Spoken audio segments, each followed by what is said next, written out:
Okay, so let's look at aim at, ask out, and back down. So aim at, specifically for. The lessons are aimed at the students.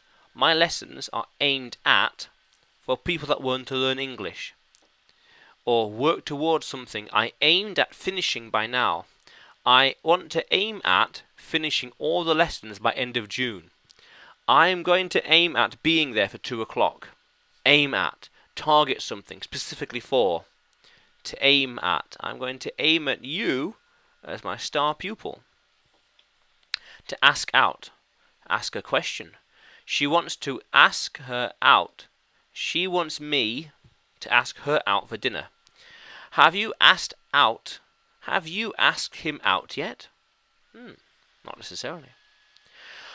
Back down, to stand down from something, or to do, or not to do, or go somewhere. They will not back down from the challenge. I am not going to back down from finishing these courses as soon as I can. I will not back down from doing that next year. He will not back down from my threat. Yeah.